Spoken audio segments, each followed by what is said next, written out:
Hi friends! ఈరోజు మనం రీసెంట్‌గా ఒక మంచి మిస్టరీ అండ్ థ్రిల్లర్ కాన్సెప్ట్‌తో వచ్చిన డిజ్నీ ప్లస్ హాట్‌స్టార్‌లో స్ట్రీమింగ్ అవుతూ ఉన్న 'the mystery of Moksha island' web series story discuss చేసుకోబోతున్నాం. ఇలాగే మీకు ఇంకా ఏ వెబ్ సిరీస్ స్టోరీ అయినా ఎక్స్‌ప్లనేషన్ కావాలి అంటే ఆ వెబ్ సిరీస్ నేమ్ అనేది కామెంట్ బాక్స్‌లో కామెంట్ చేయండి. ఇంకా ఏమాత్రం ఆలస్యం చేయకుండా వెబ్ సిరీస్‌లోకి వెళ్ళిపోదాం. వెబ్ సిరీస్ స్టార్ట్ అవ్వగానే ఒక పెద్ద కొండపై మేకలు కాస్తున్న అబ్బాయికి ఏదో శబ్దం వినిపించి ఆకాశం వైపు చూడగా ఒక విమానానికి నిప్పంటుకుని వేగంగా భూమి వైపు పడిపోవడం గమనించి గట్టిగా అరుస్తాడు. ఇంకా అన్ని టీవీ ఛానల్స్లో ఆ కూలిపోయిన విమానానికి సంబంధించిన బ్రేకింగ్ న్యూసే చూపిస్తూ ఉంటారు. తన ఆవిష్కరణలతో దేశానికే వన్నె తెచ్చిన శాస్త్రవేత్త, భారతీయ మేధావి అయిన డాక్టర్ విశ్వక్సేన్ విమాన ప్రమాదంలో చనిపోయాడు అని ఎన్నో సంవత్సరాల నుండి ప్రపంచానికి దూరంగా తన సొంత ఐలాండ్ మోక్షాలో ప్రయోగాలు చేస్తున్న విశ్వక్సేన్ ఇంకా లేరు అని తను కనిపెట్టిన సంసార ఔషధం మానవాళికి ఒక వరం. అయితే విశ్వక్సేన్ తర్వాత తన వేల కోట్ల విలువ చేసే విఎస్ ల్యాబ్స్కి సీఈఓ ఎవరో అర్థం కావటం లేదు అని, ఇంకా ఈ ప్రమాదంలో వెనుక కుట్ర ఏదైనా దాగి ఉందా తెలియాల్సి ఉంది. దాదాపుగా 10 సంవత్సరాలుగా ఐలాండ్ దాటి బయటికి రాని విశ్వక్సేన్ ఇప్పుడు విమానంలో ఎక్కడికి బయలుదేరాడు, అసలు ఐలాండ్లో తను చేస్తున్న ప్రయోగాలు ఏంటి అనేది ఇప్పటి వరకు ఎవ్వరికీ తెలియదు అని చూపిస్తూ ఉంటారు. సీన్ కట్ చేస్తే ఈ సిరీస్లో మెయిన్ క్యారెక్టర్ అయిన విక్కీని చూపిస్తారు. అయితే విక్కీకి తన బాస్ ఇచ్చిన కాంట్రాక్ట్ ప్రకారం ఒక లేడీని చంపడానికి వెళ్ళి దూరం నుండి విక్కీ తన గన్తో ఆ లేడీని ఎయిమ్ చేసి షూట్ చేయబోతాడు. కానీ ఆ లేడీ దగ్గరికి అప్పుడే తన కొడుకు రావడంతో వారిని చూసిన విక్కీకి తన మైండ్లో తన అమ్మ చెల్లితో ఉన్న దృశ్యాలు ఫ్లాష్ అవుతాయి. దాంతో విక్కీ ఆ లేడీని షూట్ చేయలేకపోతాడు. అదే విషయం తన బాస్కి చెప్పగా అది విన్న తన బాస్, ఇప్పుడు నువ్వు గనక తనని చంపకపోతే నేనే నిన్ను చంపుతాని వార్నింగ్ ఇచ్చినా సరే విక్కీ ఆ లేడీని చంపకుండా అక్కడ నుండి తన రూమ్కి తిరిగి వచ్చేస్తాడు. అప్పుడే విక్కీ టేబుల్ పైన విఎస్ అనే పేరుతో ఉన్న కార్డు ఉండడం చూసి దాన్ని ఓపెన్ చేసి చదవగా అందులో, డియర్ విక్రమ్, నేను మీ నాన్న డాక్టర్ విశ్వక్సేన్ని. నా స్వార్థం కోసం ఇన్నేళ్ళు మీ ప్రేమని పంచుకోలేకపోయాను. అందుకే నా చావు తర్వాత అయినా నా ఆస్తి మొత్తాన్ని నా ఫ్యామిలీ అందరికీ సమానంగా పంచాలి అని నిర్ణయం తీసుకున్నాను. నా వారసులుగా మీకు చేరాల్సిన ఆస్తిని సొంతం చేసుకోవడానికి నికోబార్లో ఉన్న నా ప్రైవేట్ ఐలాండ్ మోక్షకి మీ అందరినీ ఇన్వైట్ చేస్తున్నానని ఉంటుంది. ఇక్కడే మనకు తెలిసే ఒక విషయం ఏంటంటే విశ్వక్సేన్ తనకి సంబంధించిన బ్లడ్ రిలేటివ్స్ అందరికీ ఈ ఇన్విటేషన్ కార్డు పంపించి ఉంటాడు.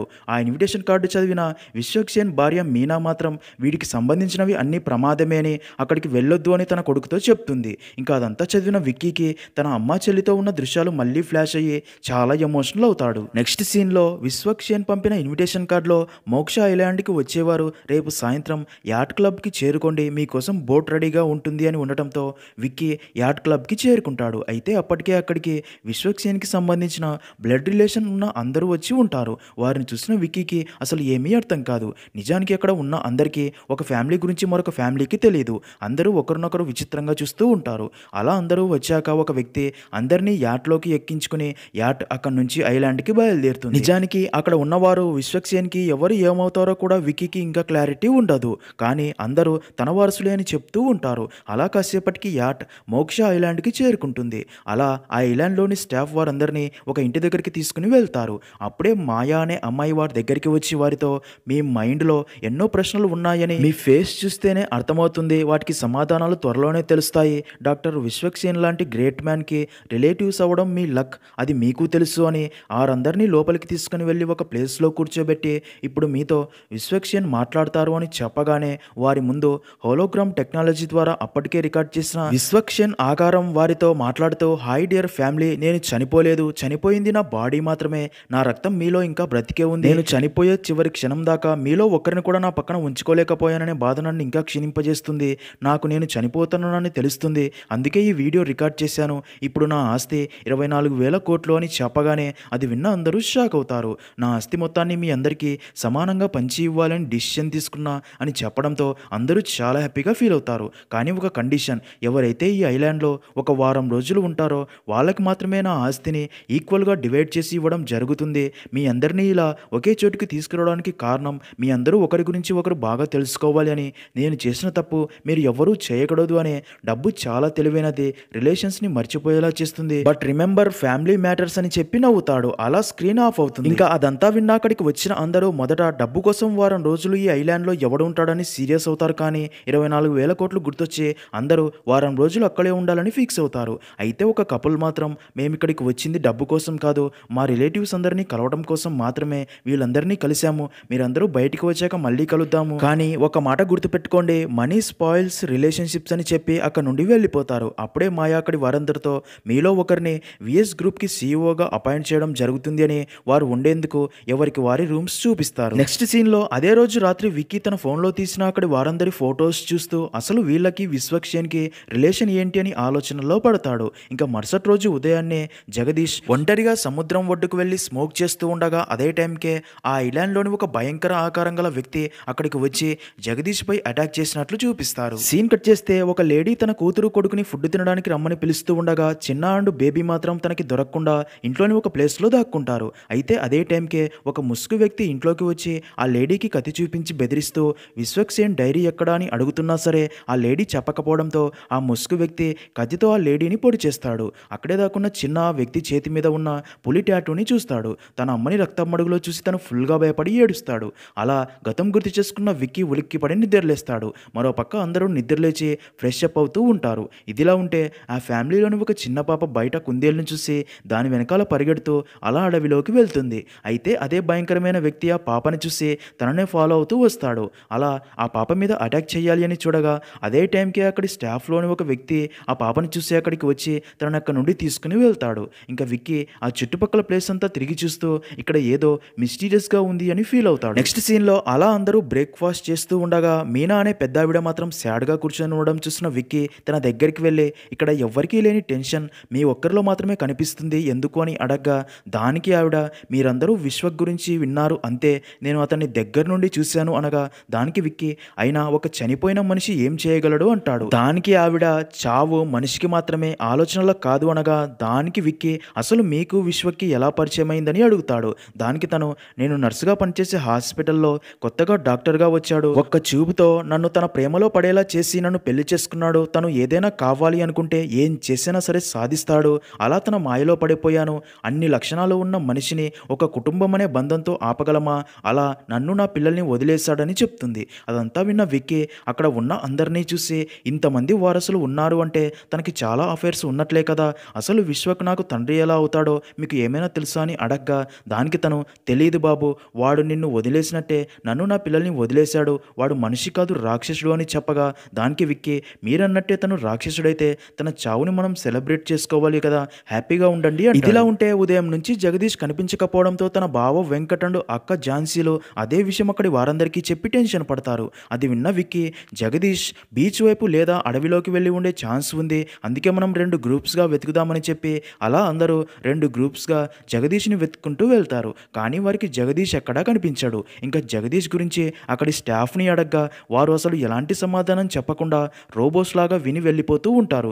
దాంతో వారికి ఏమీ అర్థం కాదు. మరో పక్క విక్కీ జగదీష్ని వెతుక్కుంటూ అలా సముద్రం ఒడ్డున ఉన్న మాయా దగ్గరికి వెళ్ళి జగదీష్ కనిపించడం లేదు, అసలు ఇక్కడ ఏం జరుగుతుంది, ఈ ఐలాండ్లో ఏదో మిస్టరీ దాగి ఉంది, మాకు తెలియకుండా ఏదైనా దాస్తున్నావా నిజం చెప్పు అని అడగ్గా దానికి మాయా ఈ ఐలాండ్లో ఉన్న ప్రతి దాన్ని సృష్టించింది విశ్వకే, అతనికి రిఫ్లెక్షనే ఈ ఐలాండ్, ఇక్కడ ఉన్న ప్రతి జీవం ప్రతి మార్గం ప్రతిదీ డాక్టర్ విశ్వక్సేనుని అనుసరిస్తాయి, తన మేధస్సుకి ప్రతిరూపం ఈ ఐలాండ్ అని చెప్తుంది. మరో పక్క ఆ ఫ్యామిలీలోని మాధవి అనే మహిళ స్నానం చేస్తూ ఉండగా అక్కడి స్టాఫ్లోని వ్యక్తి ఆ బాత్రూంలోకి వస్తాడు. తనని చూసిన ఆ మహిళ గట్టిగా అరుస్తుంది.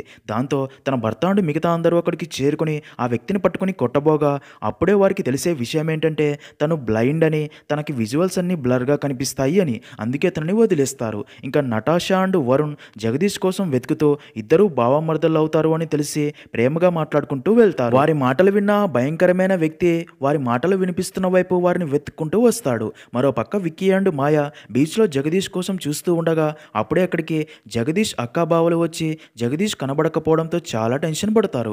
అప్పుడే విక్కీ సముద్రం ఒడ్డున ఒకే బోటు ఉండడం గమనించి నిన్న సాయంత్రం ఇక్కడ 2 బోట్స్ ఉన్నాయి కదా, ఇప్పుడేంటి ఒకటే బోటు ఉందని మాయాని అడగ్గా దానికి మాయా అయితే జగదీషే ఆ బోట్ తీసుకుని ఈ ఐలాండ్ నుండి వెళ్ళిపోయి ఉంటాడు అంటుంది. అది విన్న వెంకట్ అండ్ ఝాన్సీ కూడా జగదీష్కి ఈ ప్లేస్ నచ్చక ఇక్కడ నుంచి వెళ్ళిపోయి ఉండవచ్చు అనుకుంటారు. మరో పక్క ఈషా ఆకాష్ ముందు ఎక్స్పోజ్ చేస్తూ తనతో క్లోజ్ అవ్వాలని చూడగా దానికి ఆకాష్ మనం కజిన్స్ అవుతాము అని తనని దూరంగా నెట్టేసి కోపంతో అక్కడ నుండి వెళ్ళిపోయి అక్కడ ప్రతిరోజు జరిగేదంతా తన ఫోన్లో వాయిస్ నోట్ రికార్డ్ చేస్తూ ఉంటాడు. అప్పుడే ఆకాష్ని వాళ్ళ నాన్న పిలవడంతో తన దగ్గరికి వెళ్తాడు. నిజానికి ఆకాష్కి తన నాన్న అంటే చాలా భయం. అప్పుడే ఆకాష్ ఫాదర్తో తన తమ్ముడు అన్నయ్య జరిగిందేదో జరిగిపోయింది, ఇప్పటికైనా అమ్మతో మాట్లాడవచ్చు రావచ్చు కదా, అమ్మ చూడు ఎంత బాధగా ఉందో అనగా దానికి భానుచందర్ తను ఏం చేసిందో నువ్వు మర్చిపోయావా, నేను మాత్రం ఈ జన్మలో మర్చిపోలేను అంటాడు. అక్కడ ఉన్న అందరూ జగదీష్ అక్కడ నుండి వెళ్ళిపోయాడు కాబట్టి ఆస్తిలో ఒక వాటా తగ్గింది అని చాలా హ్యాపీగా మాట్లాడుకుంటూ ఉంటారు. అప్పుడే ఈషా తన అమ్మ దగ్గరికి వెళ్ళి, అమ్మ ఒకవేళ ఏదైనా జరిగి నువ్వు చనిపోతే మాకెవ్వరికి ఆస్తి రాదా అని అడగ్గా అది విన్నా అక్కడి వారందరూ ఆలోచనల్లో పడతారు. నెక్స్ట్ సీన్లో తెల్లవారుజామున విక్కీ తన రూమ్లో అక్కడ ఉన్న అందరి ఫొటోస్ గోడపై అంటించి తన ర్యాక్లో ఉన్న గన్ బయటికి తీసి ఆ ఫొటోస్ని చూస్తూ ఉండగా అదే టైంకే అక్కడి స్టాఫ్లోని బ్లైండ్ అండ్ బ్లర్గా కనిపించే వ్యక్తి ఒంటరిగా వెళ్ళడం గమనించిన విక్కీ ఈ టైంలో బ్లైండ్ అయిన తను ఎక్కడికి వెళ్తున్నాడు అని డౌట్ వచ్చి తననే ఫాలో అవుతూ వెళ్తాడు. విక్కీ ఒంటరిగా టైంలో వెళ్ళడం అక్కడే ఉన్న ఝాన్సీ చూసి విక్కీ మీద డౌట్ వస్తుంది. ఇంకా అలా విక్కీ ఆ వ్యక్తినే ఫాలో అవుతూ వెళ్ళగా ఒక ప్లేస్కి వెళ్ళాక తను కనిపించకుండా పోతాడు. అయితే విక్కీ అక్కడే రిస్ట్రిక్టెడ్ ఏరియా అని అక్కడ ఉన్న వస్తువులు చూసి అసలు ఇక్కడ ఏం జరుగుతుందని అర్థం కాక ఆలోచనలో పడగా అదే టైంకే ఎవరిదో గట్టిగా అరుపు వినిపించడంతో విక్కీ వెంటనే ఆ సౌండ్ వచ్చిన బీచ్ ఏరియా వైపు పరిగెత్తుకుంటూ వెళ్తాడు. అయితే అక్కడే విక్కీ ఒక శవాన్ని చూసి మైండ్ బ్లాక్ అయ్యి షాక్లో ఉండిపోతాడు. నిజానికి ఆ శవం ఝాన్సీ భర్త వెంకట్ది. ఈ విషయం అందరికీ తెలియడంతో అసలు వెంకట్ని ఎవరు చంపారో అర్థం కాక అందరూ చాలా బాధపడతారు. ఇక్కడే మనకి ఒక చిన్న ఫ్లాష్ బ్యాక్ని చూపిస్తారు. విశ్వక్సేన్ ఒక సీక్రెట్ ప్లేస్లో ల్యాబ్ ఏర్పాటు చేసుకుని ఏదో ప్రయోగం చేస్తూ ఉంటాడు. అక్కడే టేబుల్ మీద మనుషుల తలలు ఉంటాయి, అంతేకాక అక్కడే డెడ్ బాడీస్ కూడా ఉంటాయి. ఇంకా అక్కడే చైర్లో ఇంకా ప్రాణాలతో ఉన్న మనిషిని బంధించి తన తలలోని బ్రెయిన్ని ఓపెన్ చేసి రాబోయే తరాల బ్రెయిన్ స్టడీ చేస్తా అని నవ్వుతాడు. అయితే అదే టైంకే రాఘవ పోలీసుల్ని విశ్వక్సేన్ భార్యని అక్కడికి తీసుకుని రాగా అక్కడి దృశ్యాలు చూసి అందరూ ఒక్కసారిగా షాక్ అవుతారు. ఇంకా పోలీసులు విశ్వక్సేన్ని అరెస్ట్ చేసి అక్కడ నుండి తీసుకెళ్తూ ఉండగా విశ్వక్ రాఘవని కోపంగా చూస్తాడు. తనని అలా కోర్టులో ప్రవేశపెట్టగా విశ్వక్ చేసింది తెలుసుకున్న జడ్జి తన మానసిక స్థితి సరిగ్గా లేదు అని తన శిక్షాకాలం మొత్తం మెంటల్ హాస్పిటల్లోనే ఉంచాలి అని తనని అలా పిచ్చాసుపత్రిలో ఉంచేస్తారు. దాంతో విశ్వక్ అక్కడ విచిత్రంగా ప్రవర్తిస్తూ చాలా బాధపడుతూ ఉంటాడు. ఇంకా స్టోరీ ప్రజెంట్లో ఆ ఫ్యామిలీలోని నిఖిల అనే అమ్మాయి కనిపించకపోవడంతో అందరూ నిఖిల కోసం టార్చులు తీసుకుని ఆ ప్లేస్ అంతా వెతుకుతూ ఉంటారు. మరో పక్క విక్కీ మాయా దగ్గరికి వెళ్ళి ఆ బ్లైండ్ అయిన బట్లర్ ఈ టైంలో బయట ఎందుకు తిరుగుతున్నాడు, అయినా ఆస్తి పంచడం కోసం ఫ్యామిలీ కలవడం కోసమే విశ్వక్ ఇదంతా చేస్తున్నాడంటే నాకు అస్సలు నమ్మబుద్ధి అవ్వట్లేదు అంటాడు. దానికి మాయా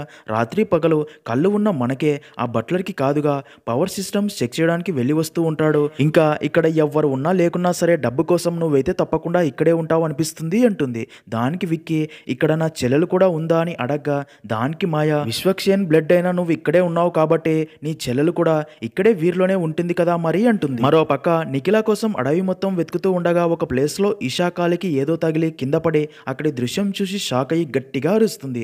ఆ అరుపులు విన్న విక్కీ మాయా అండ్ మిగతా అందరూ అక్కడికి చేరుకుని భయపడిపోతున్న ఇషాని ఎందుకు అరిచావని అడగ్గా దానికి ఇషా అక్కడే ఆకులతో కప్పబడిన డెడ్ బాడీని చూపిస్తుంది. అది చూసిన అందరూ అది నిఖిల డెడ్ బాడీ అయ్యి ఉంటుంది అనుకుని ఆ డెడ్ బాడీ మీద ఉన్న ఆకులు తీసి చూడగా ఇక్కడే ట్విస్ట్ ఏంటంటే అది ఆకాష్ ఫాదర్ అయిన భానుచందర్ డెడ్ బాడీ. తన డెడ్ బాడీని చూసి తన తమ్ముడు అరుణ్ ఏడుస్తూ ఉంటాడు. మరో పక్క ఇంటి దగ్గర మాధవి టీ తాగుతూ ఉండగా అదే టైంకే బయట ఆకాష్ ఫుల్గా టెన్షన్ పడుతూ వెళ్ళడం గమనిస్తుంది. నెక్స్ట్ సీన్లో అలా భానుచందర్ డెడ్ బాడీని ఇంటి దగ్గరికి మోసుకొని వస్తారు. తన డెడ్ బాడీని చూసిన తన అమ్మ మీనా గుండెలు పగిలేలా ఏడుస్తుంది. అదంతా చూస్తున్న మిగతా అందరూ కూడా ఫుల్గా భయపడిపోతూ ఉంటారు. అలా భానుచందర్ డెడ్ బాడీని వెంకట్ డెడ్ బాడీ ఉంచిన అదే ఫ్రీజర్లో పెట్టగా తన ఫాదర్ డెడ్ బాడీని చూసిన ఆకాష్ జరిగింది గుర్తు చేసుకుంటాడు. నిజానికి ఆ రోజు సాయంత్రమే భానుచందర్ ఎందుకో కోపంతో ఆకాష్ని దారుణంగా కొడుతూ ఉండడంతో ఆకాష్ తనని కొట్టకు నాన్న అని రిక్వెస్ట్ చేస్తాడు. అయినా కానీ కొడుతూ ఉండడంతో ఆకాష్ దెబ్బలు భరించలేక అక్కడే ఉన్న బండరాయి తీసుకుని తన తలపై కుట్టడంతో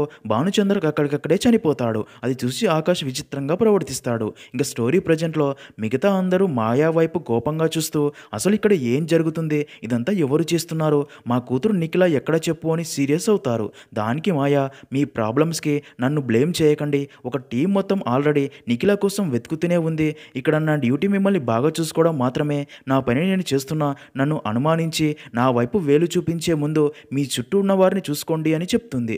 అప్పుడే మాధవి ఆకాష్ వైపు అనుమానంగా చూస్తుంది. మాయా వారితో మీరందరూ ఆస్తికి వారసులే కదా, మీలో ఒకరే ఇదంతా చేస్తుండొచ్చుగా, ఆస్తి కోసం ఆవేశపడకుండా ఆలోచించుకోండి అని చెప్పి వెళ్ళిపోతుంది. ఇంకా నటాషా తన సిస్టర్ నిఖిల కనిపించడం లేదు అని ఒక ప్లేస్లో కూర్చొని బాధపడుతూ ఉండగా తనని చూసిన వరుణ్ అక్కడికి వచ్చి నటాషాని ఓదారుస్తాడు. మరో పక్క ల్యాండ్లో బెంచ్ పైన కూర్చున్న ఝాన్సీ చనిపోయిన తన భర్త వెంకట్ని తలుచుకొని బాధపడుతూ ఉండగా అప్పుడే ఒక సర్వర్ అక్కడికి వచ్చి ఝాన్సీకి కాఫీ ఇచ్చి ఆ చుట్టుపక్కల ఎవరైనా ఉన్నారా లేదా అని గమనించి ఎవరూ లేకపోవడంతో హాయ్ మేడం, నేను చెప్పేది వినండి, ఏమైందో తెలియదు కానీ ఒక వారం రోజుల క్రితం క్రితం కళ్ళు తెరిచి చూస్తే ఇక్కడ ఉన్నాను. అసలు ఇక్కడికి ఎలా వచ్చాను?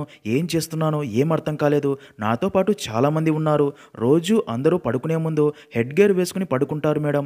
అసలు ఇక్కడ ఏం జరుగుతుందో నా చుట్టూ ఉన్న వాళ్ళని అడుగుదామంటే వాళ్ళు ఉదయం నుండి సాయంత్రం దాకా కీచిన బొమ్మల్లాగా వాళ్ళ పనులు వాళ్ళు చేసుకుంటూనే ఉన్నారు. ఆ హెడ్ గేర్ పెట్టుకోవడం వల్లనే కావచ్చు అందరూ అలా బిహేవ్ చేస్తున్నారు. బహుశా ముందు రోజు రాత్రి నా హెడ్ గేర్ పని చేయకపోవడం వల్లే నేను నార్మల్ అయ్యాను అని అర్థమయ్యి ఇంకా రోజు ఆ హెడ్ గేర్ వేసుకోవడం మానేశాను. నాకు భార్య కూతురు ఉన్నారు మేడం. నేను ఎలాగైనా ఈ ఐలాండ్ నుండి బయటపడడంలో హెల్ప్ చేయండి అని రిక్వెస్ట్ చేస్తాడు. అదంతా విన్న ఝాన్సీ నా భర్త ఎలా చనిపోయాడు అని అడగ్గా దానికి తను నాకు నిజంగా తెలియదు మేడం, కానీ ఇక్కడెక్కడో ఒక సీక్రెట్ అండర్ గ్రౌండ్ ఉందంట. అక్కడ ఏం జరుగుతుందో ఏమవుతుందో ఎవ్వరికీ ఐడియా లేదు. అక్కడికి వెళ్తే ఏమైనా తెలిసే ఛాన్స్ ఉంది అని చెప్తాడు. ఇక్కడే ట్విస్ట్ ఏంటంటే నిజానికి నిఖిల అండర్ గ్రౌండ్ లోకి వెళ్ళి అక్కడ నుండి బయటికి వెళ్ళడానికి దారి వెతుక్కుంటూ ఉండగా అక్కడే తనకి ఒక డోర్ కనిపించి హెల్ప్ మీ అని గట్టిగా అరుస్తూ చాలా కష్టపడి ఆ డోర్ తెరిచి లోపలికి వెళ్ళి చూడగా అది ఒక స్టోర్ రూమ్ లా కనిపిస్తుంది.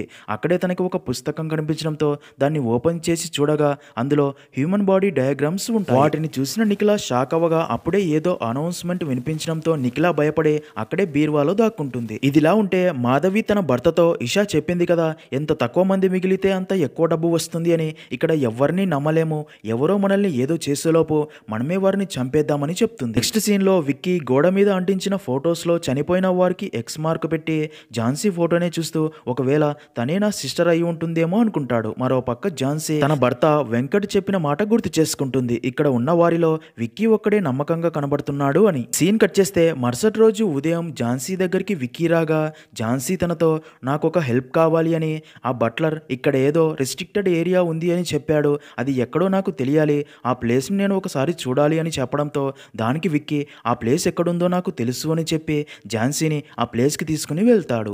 అయితే అక్కడ సోలార్ ప్యానెల్స్, ట్రాన్స్మిట్స్ ఇంకా యాంటీనా ఉంటుంది. అయితే వాటిని చెక్ చేయగా అవి వర్క్ చేయట్లేదు అని తెలుస్తుంది.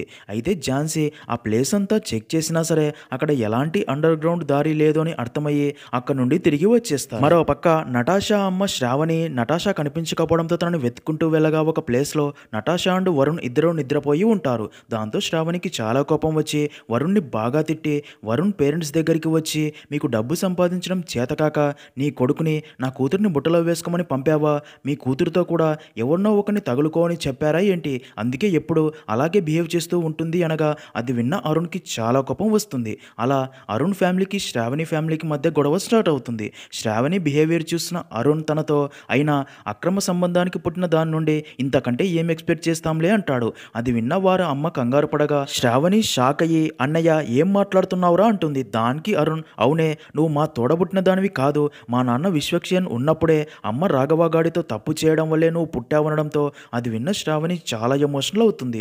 అక్కడ ఉన్న అందరూ షాక్ అవుతారు. వారి అమ్మ బాధతో అక్కడ నుండి పక్కకి వెళ్ళి ఆ అవమానం భరించలేక కారిడార్ నుండి కింద పడిపోతుంది. అప్పుడే కుర్చీకే పరిమితమైన మాధవి మామయ్య హరి నార్మల్ అయ్యి అక్కడే ఉన్న విశ్వక్సేన్ ఫోటో చూపించి ఏదో చెప్తూ ఉంటాడు. రక్తపు మడుగులో పడి ఉన్న చనిపోయిన పెద్ద ఆవిడని చూసి అందరూ ఏడుస్తూ ఉంటారు. అయితే ఇక్కడే అదిరిపోయే ట్విస్ట్ ఏంటంటే అక్కడ జరిగేదంతా సీసీటీవీ కెమెరా ద్వారా సీక్రెట్ ప్లేస్లో ఉన్న విశ్వక్సేన్ చూస్తూ అయ్యో మీనా చనిపోయావా, అసలు గేమ్ ఇప్పుడే స్టార్ట్ అయ్యింది అని చెప్పి నవ్వుతాడు. ఇక్కడే మనకి ఒక చిన్న ఫ్లాష్ బ్యాక్ ని చూపిస్తారు. విశ్వక్సేన్ తన కొడుకు హరిని ఒక సీక్రెట్ ప్లేస్ కి తీసుకుని వెళ్ళి తనని చైర్కి కట్టేసి తన మీదనే ప్రయోగం స్టార్ట్ చేస్తాడు. అప్పుడే అక్కడికి తన భార్య కూతురుని తీసుకుని వచ్చి అక్కడ జరిగేదంతా చూసి తను మన కొడుకండి తన మీదనే ప్రయోగం చేస్తున్నారు ఏంటి అని తన కట్లు విడిపించగా హరి తన చెల్లెల్ని అక్కడ నుండి తీసుకుని పారిపోతాడు. అది చూసిన విశ్వక్ తన ప్రయోగానికి అడ్డుపడింది అని తన భార్యని పైనుండి తోయగా తను కింద పడి చనిపోతుంది. అది చూసిన హరి అండ్ తన చెల్లెలు అక్కడ నుండి భయంతో పారిపోయి ఉంటారు. నిజానికి ఇప్పుడు వీల్ చైర్లో ఉన్న ఈ ముసలి వ్యక్తే ఆ హరి. ప్రయోగం వల్ల ఇలా అయి ఉంటాడు. ఇప్పుడు తనకి అంతా గుర్తొచ్చి నార్మల్ అవుతాడు. అప్పుడే తన కొడుకు దినేష్ అండ్ ప్రియాంకని అక్కడికి పిలిచి వీళ్ళేని చెల్లెలు పిల్లలంట అని చెప్పగా హరి దినేష్ని దగ్గరికి పిలిచి నువ్వు నా చెల్లెలు కొడుకువి కాదు అని నాకు తెలుసు అనగా అది విన్న దినేష్ షాక్ అయ్యి మీరు రెస్ట్ తీసుకోండి అని టెన్షన్ పడుతూ అక్కడ నుండి ప్రియాంకని తీసుకుని వెళ్ళిపోతాడు. నెక్స్ట్ సీన్ లో ఇంకా అలా పెద్ద ఆవిడ శవాన్ని కూడా అదే ఫ్రీజర్ బాక్స్ లో పెడతారు. అయితే అదంతా చూస్తున్న Shravani family and Arun family ఇక్కడ ఏం జరుగుతుందో అర్థం కావటం లేదు అని అరుణ్ శ్రావణిని దగ్గరికి తీసుకుని అలా మాట్లాడినందుకు క్షమించమ్మా, నువ్వు ఎప్పటికీ నా చెల్లెలివే అని. అలా రెండు ఫ్యామిలీస్ మనకి ఈ డబ్బు వద్దు ప్రాణాలే ముఖ్యమని అక్కడ నుండి వెళ్ళిపోవాలని ఫిక్స్ అయ్యి అక్కడ నుండి వెళ్ళాలి అని సముద్రం ఒడ్డుకు చేరుకుంటారు. అయితే ఇక్కడే ట్విస్ట్ ఏంటంటే తమకి డబ్బు వద్దు అని వెళ్ళిన కపుల్లోని భార్య దారుణ దారుణంగా చనిపోయి ఉంటుంది. తన డెడ్ బాడీని చూసిన 2 ఫ్యామిలీస్ మైండ్ బ్లాక్ అయ్యి ఇక్కడ ఇంకా ఒక్క నిమిషం కూడా ఉండవద్దు అని అక్కడే ఉన్న బోట్ ఎక్కి దాన్ని స్టార్ట్ చేయాలి అని చూడగా అది ఎంత ట్రై చేసినా స్టార్ట్ అవ్వదు. అప్పుడే శ్రావణి భర్త సుబ్బు సముద్రంలో దూరంగా వెళ్తున్న షిప్ని చూసి తన ఫ్యామిలీస్ని కాపాడుకోవాలని ఫిక్స్ అయ్యి ఆ షిప్ని పిలుస్తూ తన ఫ్యామిలీస్ ఆపుతున్నా సరే సముద్రంలోకి నడుచుకుంటూ లోపల దాకా వెళ్ళిపోతాడు. అప్పుడే ఒక పెద్ద షార్క్ వచ్చి సుబ్బుని లాక్కొని వెళ్ళిపోతుంది. అది చూసి అందరూ షాక్ అయ్యి ఏడుస్తూ ఉంటారు. అదంతా మానిటర్లో చూస్తున్న విశ్వక్సేన్ గట్టిగా నవ్వుతూ ఉంటాడు. ఇంకా వారికి మరొక దారి లేక తిరిగి సముద్రం ఒడ్డుకు వచ్చి అక్కడే ఉండిపోతాడు. మరో పక్క మున్న అదే ఫ్యామిలీలోని దివ్య అనే లేడీని ఇష్టపడుతూ తన చుట్టూనే తిరుగుతూ ఉంటాడు. అది గమనించిన దివ్య ఇక్కడ నా ఫ్యామిలీ సేఫ్టీకి వీడొక్కడే దారి నాకు అని ఆలోచించి మున్నాని కలిసి తనతో క్లోజ్ అవుతుంది.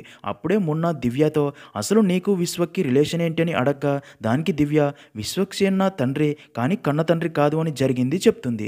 నిజానికి దివ్య తాతయ్య పెద్ద ఫార్మా కంపెనీ ఓనర్. ఒక మ్యాగజైన్లో విశ్వక్ రాసిన ఆర్టికల్స్ చదివి తను జీనియస్ అని అర్థమయ్యి పిచ్చాసుపత్రిలో ఉన్న తనని బయటికి తీసుకుని వచ్చి తన దగ్గరే ఉంచుకొని తన రీసెర్చ్కి అవసరమైనవన్నీ ఇస్తూ ఉంటాడు. అలా విశ్వక్ తయారు చేసిన సంసార మెడిసిన్ ఫార్మా ఇండస్ట్రీలో ఒక సంచలనం సృష్టిస్తుంది.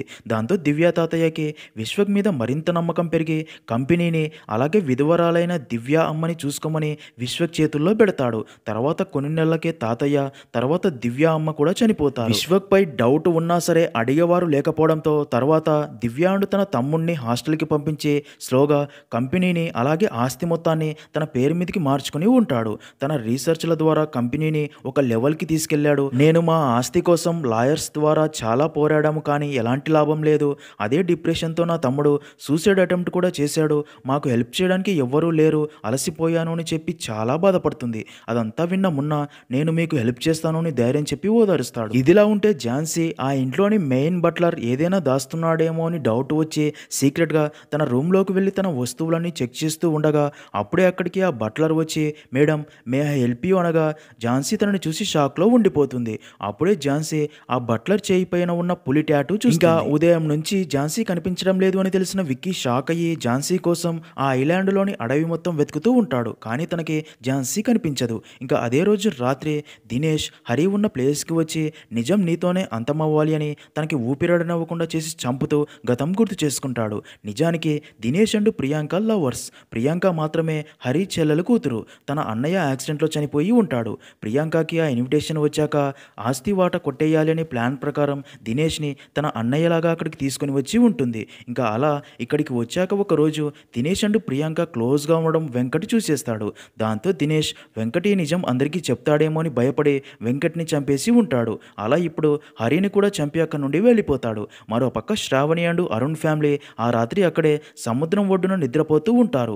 వారికి కొంచెం దూరంలోనే ఆకాష్ కూర్చొని ఉండగా అప్పుడే తన దగ్గరికి మాధవి వచ్చి ప్లాన్ ప్రకారం నువ్వు ఏదో తప్పు చేసినట్లు అందరూ నిన్ను అనుమానించి హీనంగా చూస్తున్నారు. నీకు అమ్మాయిలు నచ్చరు అనే నీ పరిస్థితి నాకు అర్థమయ్యింది. నచ్చని పని చేయమంటే ఎవరికైనా కోపం వస్తుంది కదా, అందుకే మీ నాన్నని చంపేశావు. ఇక్కడ ఉన్నవారు కూడా నిన్ను అర్థం చేసుకోరు, అందుకే నా మాట విను, ఈ కత్తితో వారిని చంపేయని కత్తిని ఇస్తుంది. ఆ కత్తి తీసుకున్న ఆకాష్ అవును వదిన, నాకు అది చెయ్యి ఇది చెయ్యి అని ఆర్డర్స్ వేసేవారంటే కూడా నచ్చరు అని ముందు తననే కత్తితో పొడిచి చంపేస్తాడు. మరో పక్క నిఖిల ఆ రూమ్ నుండి బయటికి వచ్చి అక్కడే గాజు బాక్సుల్లో కదలకుండా ఉన్న దినేష్ అండ్ మొదటి కపుల్లోని భర్త మహేష్ బాడీలతో పాటు ఇంకా చాలా మంది బాడీస్ ఉండడం చూసి షాక్ అవుతుంది. సీన్ కట్ చేస్తే మరో పక్క ల్యాబ్లో మాయా విశ్వక్సేన్తో 100% మ్యాచ్ అయింది. ఇంకా ప్రయోగం స్టార్ట్ చేద్దామనగా దానికి విశ్వక్ కూడా ఓకే అంటాడు. మరో పక్క అరుణ్ కనిపించకపోవడంతో మిగతా వారందరూ గట్టిగా అరుస్తూ ఉంటారు. అయితే అక్కడే వారికి అరుణ్ని ఎవరో లాక్కెళ్ళినట్టు గుర్తులు చూసి కేకలు వేస్తారు. ఆ అరుపులు విన్న విక్కీ అటుగా వస్తూ అదే భయంకరమైన వ్యక్తి అరుణ్ డెడ్ బాడీని మోసుకుని తీసుకెళ్లడం చూసి షాక్ అయ్యి తనని పట్టుకోవాలని తన వెంట పడతాడు. అయితే ఆ భయంకరమైన వ్యక్తి అలా అరుణ్ బాడీ మోసుకుని రిస్ట్రిక్టెడ్ ఏరియాలోకి వెళ్ళగానే ఆ గేట్స్ క్లోజ్ అవుతాయి. దాంతో విక్కీ లోపలికి వెళ్ళలేక అక్కడే ఆగిపోతాడు. అసలు విశ్వక్సేన్ చేస్తున్న ప్రయోగం ఏంటి, తను తన ఫ్యామిలీ నుండి ఏం కోరుకుంటున్నాడో తెలియాలి అంటే పార్ట్ 2 వీడియో చూడాల్సిందే. పార్ట్ 2 వీడియో రేపు అప్లోడ్ చేస్తాను, చూసేయండి.